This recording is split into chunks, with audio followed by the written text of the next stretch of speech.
When people hear the name Hades, they imagine fire. They imagine screams, punishment, and cruelty. But that picture is wrong. Hades was never the god of evil. He was the god of what comes next. And in many ways, he was the most honest ruler the ancient world ever imagined. Hades was born into fear. Like his brothers and sisters, he was swallowed whole by his father, Kronos, a titan terrified of being overthrown by his own children. Hades disappeared into darkness before he ever saw the world. When Zeus finally freed them, Hades emerged not as a conqueror, but as a survivor. And when the Titans fell, the world was divided. Zeus took the sky, Poseidon claimed the sea, and Hades drew the shortest lot of all. He became ruler of the underworld, not because he wanted it, but because someone had to do the job. This is where the myth often goes wrong.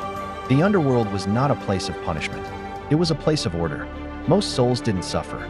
They simply went on. The Asphodel Meadows held the ordinary dead.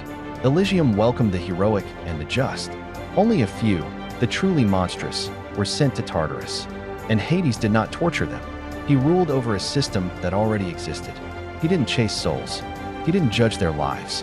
He enforced balance. Death, to Hades, was not cruelty. It was inevitability.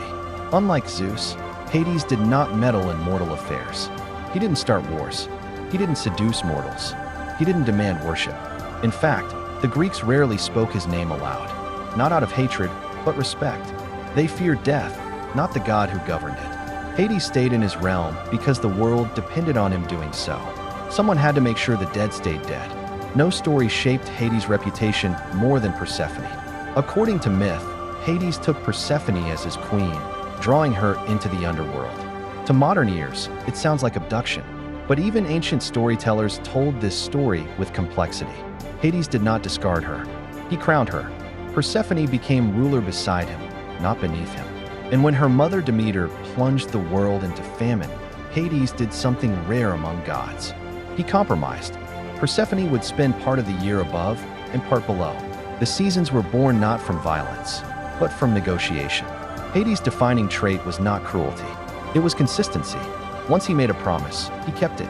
Once a rule was set, it did not bend. When Orpheus descended into the underworld to reclaim Eurydice, Hades listened. He was moved, and he agreed. Only one condition: do not look back. When Orpheus failed, Hades did not punish him. He simply honored the rule.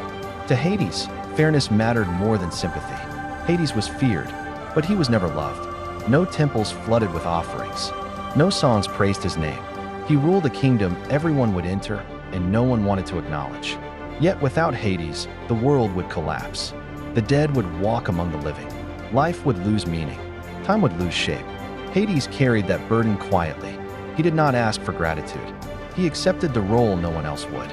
In modern stories, Hades is often painted as a villain, but the ancient Greeks understood something we often forget.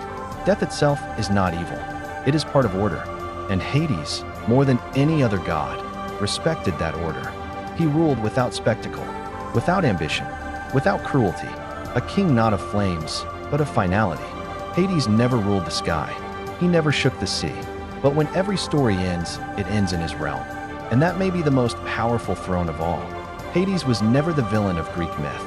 He was the keeper of balance, the god who ruled without cruelty and without escape. While others chased glory, he carried responsibility. While others were worshipped, he was respected in silence. Death was his domain, not as punishment, but as certainty. And in a world ruled by chaos, certainty is power. Thank you for watching MythMode, Legends Unveiled. Next time, we leave the shadows behind and rise into the mind of a god who fought not with thunder, but with wisdom. Up next, Athena, goddess of war, wisdom, and strategy. Subscribe and continue the journey, because legends aren't just remembered here, they're understood.